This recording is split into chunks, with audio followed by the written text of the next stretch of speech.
कि मोदी सरकार स्वच्छ भारत के लिए दिशा निर्देश समय समय पर देती रहती है, वहीं उत्तर प्रदेश की योगी सरकार इस पर कड़ाई से निर्देश भी जारी करती है।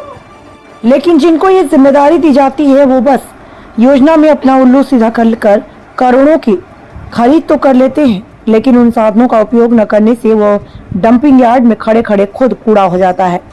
कुछ ऐसा ही नजारा रायबरेली की नगर पालिका के डंपिंग यार्ड में देखने को मिला। करोड़ों की मशीनरी कूड़ा उठाने के लिए खरीद ली गई, लेकिन मशीनरी के देखभाल न करने से अब वो खुद ही कूड़ा बन गई। जिम्मेदार भी इस ओर ध्यान नहीं दे रहे। नगर पालिका में कमीशन के चक्कर में वाहनों की खरीद की गई। वाहनों की खरीद मेहमानों को भी ताक पर रखा गया है। सवाल ये उठता है कि जब वाहनों का उपयोग नहीं था तो करोड़ों की कीमत के वाहनों की खरीदारी क्यों की गई। कहा जा रहा है कि जो वाहन संचालित नहीं हो रहे उनके नाम के डीजल की भी एंट्री की जा रही है। दरअसल स्वच्छ भारत अभियान के तहत नगर पालिका की ओर से करीब 5 साल पहले करोड़ों की कीमत से करीब 30 टाटा मैजिक कूड़ा उठाने के लिए खरीदी गई थी। मकसद था डोर टू डोर कूड़ा कलेक्शन योजना शुरू कराई जाना, जिसे शहर क्षेत्र में 34 वार्ड है, लेकिन इस योजना का संचालन कहीं भी नहीं किया गया। लेकिन अधिकारी हैं कि इसका संचालन सुचारू रूप से कराया जा रहा है। कहते हैं नहीं थक रहे हैं कि हर जगह पे सुचारू रूप से इसका इस्तेमाल हो रहा है, लेकिन हकीकत में ऐसा कुछ भी नहीं है। आइए दिखाते हैं आपको पूरी खबर विस्तार से और सच्चाई से रूबरू करवाते हैं आपको। अंशु श्रीवास्तव, मंडल क्राइम ब्यूरो चीफ, लखनऊ।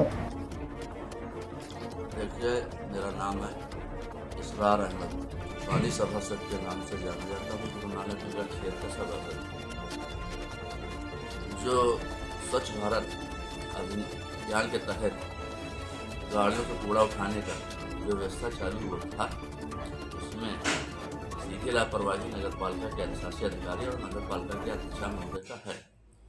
चूँकि कुछ तो उनकी गलती है, कुछ जो है पेमेंट ना होने की, जो भुगतान इनको देना चाहिए वो भुगतान नहीं दे पा रहे। स्वच्छ भारत अभियान के तहत जो गाड़ियाँ चल रही हैं उनका पेमेंट जब रुक जाता है, व्यवस्था पूरी तरह से चरमरा जाती है। वो काम को उस ढंग से नहीं कर पाते जिस ढंग से करना चाहिए। दूसरी बात यह है, नगर पालिका में इस समय कोई सुनने वाला ही नहीं। एक सभासद अगर चाहता है कि 4 मीटर की 2 मीटर की नाली, हम किसी शादी है या कोई बारात है या कोई तरह का धार्मिक प्रोग्राम है, वहाँ की नालियाँ बनवा दे, तो उसकी हैसियत नहीं कि वो बनवा दे। क्योंकि अधिशासी अधिकारी और अध्यक्षा महोदय, ये लोगों का काम सिर्फ एक सूत्र है कि कम समय में जल्दी से लूट पाट के हम निकले यहाँ से। कोई भी सभासद इन लोगों से काम के लिए कहता है तो कहते हैं ये काम मेरा नहीं है। बिजली के लिए जाओ तो मेरा नहीं है, पत्थर के लिए जाओ तो मेरा नहीं है, नाले बनवाने के लिए जाओ तो मेरा काम नहीं है। जब मेरा काम नहीं है तो आप इस्तीफा दीजिए, घर बैठिए जाके, हम लोगों को देख लीजिए। तो व्यवस्था पूरी तरह से नगर पालिका की चरमरा गई। क्या माना जाए, जिम्मेदार कौन है, इसका सीधा सा सवाल है। या आखिर अगर स्वच्छ भारत अभियान को पलीता लग रहा है तो जिम्मेदार कौन? जगह जगह गंदगी का अंबार दिख रहा है। सीधे तौर पर इसके जिम्मेदार है अधिशासी अधिकारी और अध्यक्षा नगर पालिका के परिषद हो रहा है, सीधे तौर पर, और कोई जिम्मेदार नहीं। आशीष द्विवेदी, जिला अध्यक्ष उत्तर प्रदेश उद्योग व्यापार मंडल मिश्रा रायबरेली।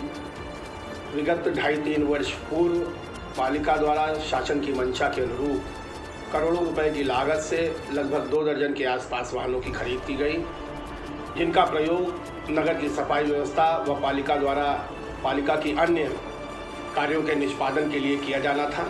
किंतु दुर्भाग्य का विषय यह है कि वह प्रथम दिवस से खुले आकाश के नीचे खड़े हैं, जिस कारण न सिर्फ वह निष्प्रयोज्य प्रतीत हो रहे हैं बल्कि कईयों की हालत कबाड़ जैसी हो गई है। पालिका द्वारा आर्थिक रूप से किए गए इस निष्क्रियता की जांच की होनी चाहिए। शासन प्रशासन द्वारा कई बार इन मुद्दों को उठाया गया है, किंतु निष्क्रिय पालिका प्रशासन के द्वारा बढ़ती जा रही उन वाहनों के प्रति लापरवाही से यह एक प्रकार का आर्थिक घोटाला सा प्रतीत होता है। नहीं समझ में आ रहा कि उन वाहनों की खरीद क्यों की गई। अगर उनकी आवश्यकता नहीं थी तो ऐसे में यह वाहन की खरीद किसने और किसकी मंशा से की, इस पर जांच की जानी चाहिए। जहां एक ओर पालिका बताती है कि धन के अभाव में हम अपने कर्मियों को नियमित रूप से मासिक वेतन व उनके देयकों का निष्पादन नहीं कर पा रहे हैं, ऐसे में यही पालिका करोड़ों रुपए के लागत के वाहनों की खरीद कर उनको निष्प्रयोज्य बनाने पर तुली हुई है। यह भारी घोटाला है जिसकी मैं आपके माध्यम से शासन प्रशासन से या अनुशंसा करता हूं कि वह इस प्रकरण की जांच करें और दोषी के खिलाफ कार्रवाई करें। धन्यवाद।